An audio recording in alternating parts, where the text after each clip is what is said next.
Hai kaum rebahan, selamat datang di channel Saga Anime.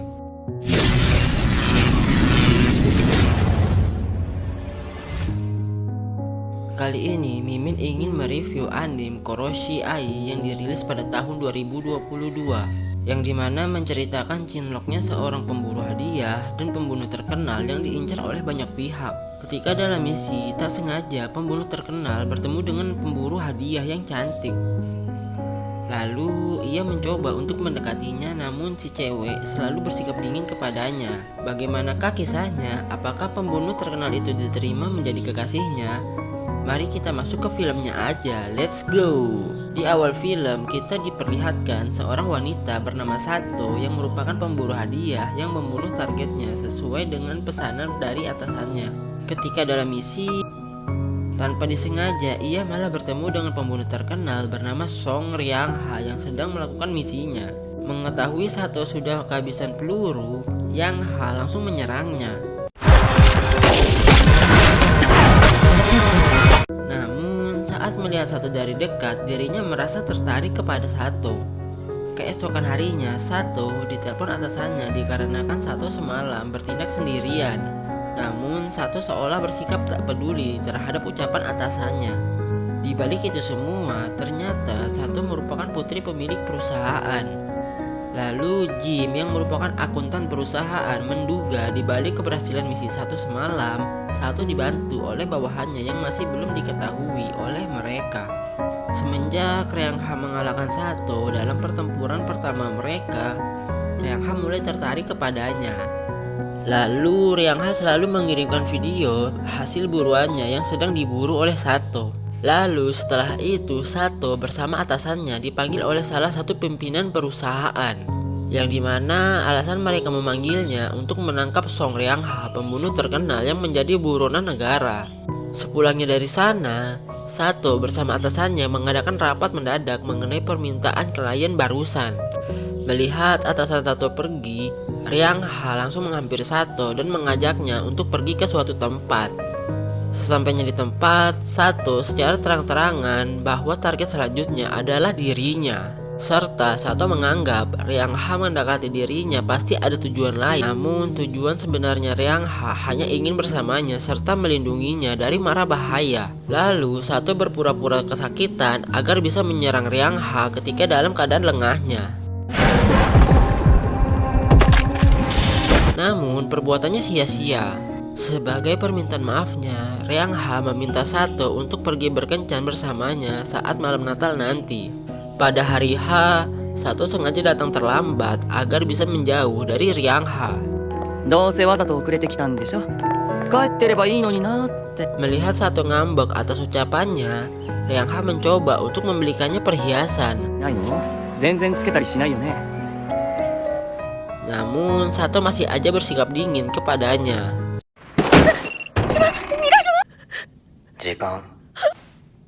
Ryangha berhasil menangkap target yang sudah lama diincar Sato dan menyerahkan tuh target kepada Sato sebagai hadiah Natal darinya.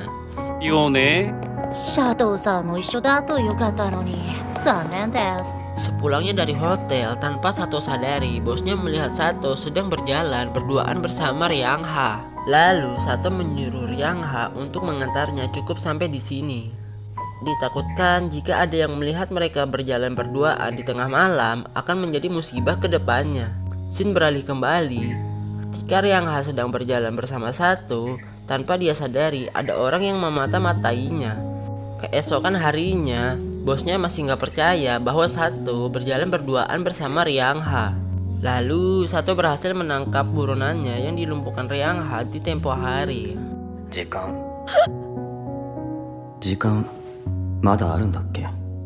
Di sisi lain, Ryangha berhasil menyelinap masuk perusahaan yang menyuruh Sato untuk membunuh dirinya di tempo hari.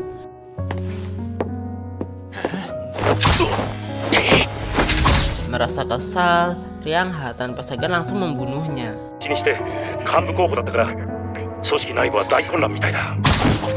Sepulangnya dari sana, di tengah perjalanan menuju kantor, Sato melihat ada sepeda motor yang membuntutinya.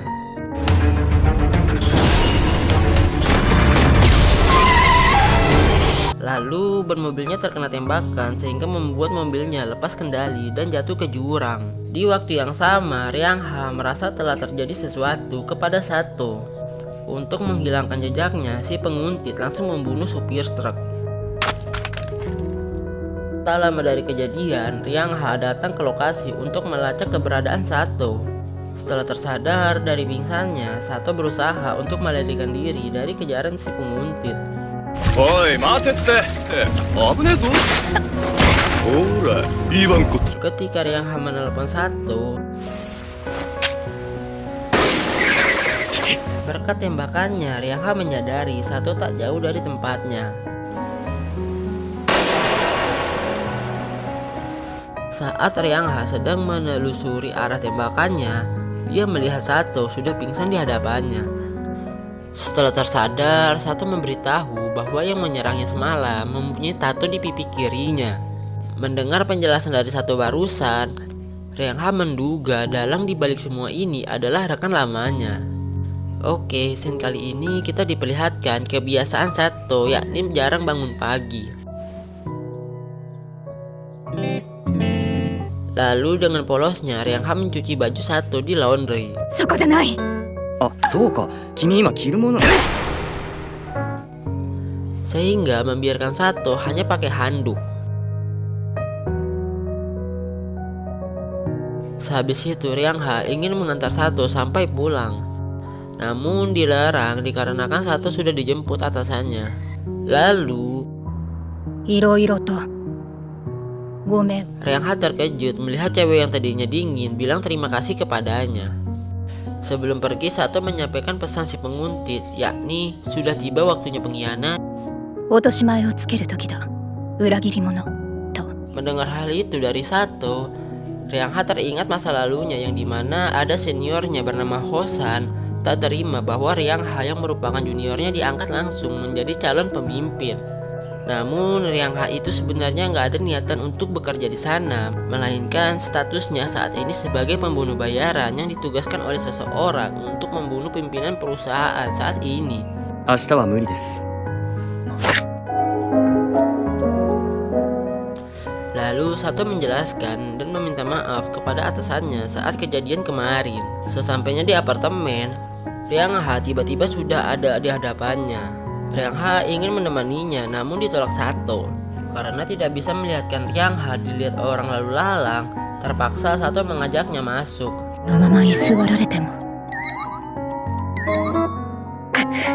Ketika lagi tiduran di sofa, tanpa sengaja Riang Ha melihat foto Sato bersama orang tua angkatnya. 一緒に写ってるのはご両親かな。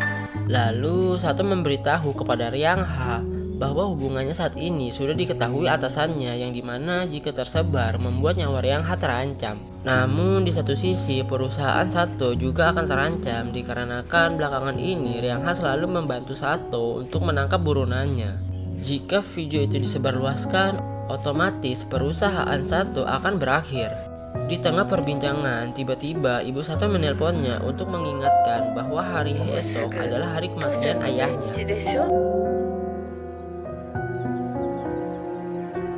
Scene berpindah, kali ini kita diperlihatkan atasan Sato yang bernama Brian berkunjung ke rumah Sato, mana tujuan dibalik kedatangannya itu untuk mengadu sikap Sato yang selalu bertindak sendirian ketika waktu kerja. Di waktu yang bersamaan, sesampainya di gereja untuk memanjatkan doa kepada mendiang ayahnya, tiba-tiba malah kedatangan Riang Ha yang membuatnya menjadi nggak mood untuk berdoa. Tak lama mereka malah kedatangan tamu yang tak diundang.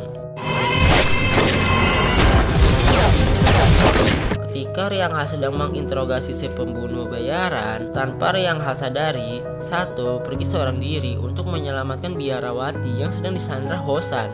Saat Hosan ingin memborgolnya, Sato mencoba untuk melawan Hosan menggunakan senturuman listrik.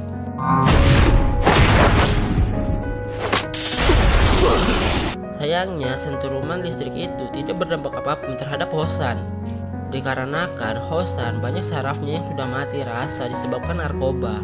Catatan tambahan nih Slur, alasan dibaliknya Sato ingin menjadi pemburu hadiah disebabkan ia sedang mencari sesuatu mengenai masa kecilnya yang ditinggalkan oleh orang tua kandungnya. Scene beralih, tiba-tiba telepon Sato berbunyi, lalu yang mengangkatnya si penguntit. Ternyata yang memanggilnya Ryangha. Tanpa basa-basi, Ryangha menanyakan di mana keberadaan Sato. Scene berpindah 17 tahun silam, yang dimana dikarenakan ada musibah kecelakaan serta dibuang orang tua kandungnya di dalam mobil. Merasa iba melihat Sato tidak memiliki siapa-siapa, penyelidik Darkwalk langsung mengadopsinya. Ternyata pria yang bersamanya di dalam mobil adalah Song Ryangha. Setelah diperiksa tim forensik, identitas mereka tidak pernah terdaftar di negara anime ini. Karena kesal, Ryangha sudah berkhianat di kejadian 5 tahun silam. Rekan lamanya mencoba untuk membunuh Ryangha. Di waktu yang bersamaan, setelah tersadar dari pingsannya, Sato mencoba untuk menjauh dari bom peledak.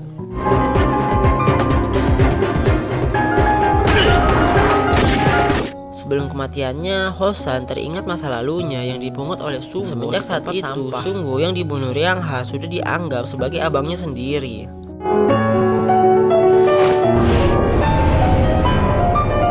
Setelah pertarungannya, Ryangha mengalami luka yang cukup parah, lalu terjatuh pingsan. Setelah itu, Sato meminta tolong Jim untuk mencarikan klinik khusus agar keberadaan Sato tidak diketahui siapapun. Supaya situasinya tidak begitu rumit, Sato berencana akan berpura-pura tidur ketika diinterogasi oleh atasannya.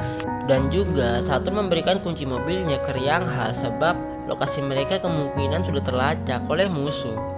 Lalu Sato teringat kembali mimpi buruknya ketika masih kecil. Akibat hubungannya bersama Ryangha belakangan ini sudah terungkap, Sato akan diskor selama 3 minggu ke depan. Setelah 3 minggu berlalu, misi selanjutnya mereka adalah mengawal seseorang yang penting di kapal pesiar. Agar misinya berjalan lancar, mereka akan berbaur sebagai tamu untuk mengawal seseorang yang penting itu. Lalu tanpa Sato sadari, Ryangha diam-diam mengikutinya. Bagaimanakah kelanjutannya? Apakah perjalanan Sato kali ini akan berjalan mulus atau akan ada banyak masalah yang menghalangi perjalanannya kali ini? Jangan kemana-mana, sampai jumpa di part 2. Dan juga jangan lupa diklik tombol subscribe agar saya lebih semangat menemani kalian semua. Terima kasih sudah menonton hingga akhir, sampai jumpa.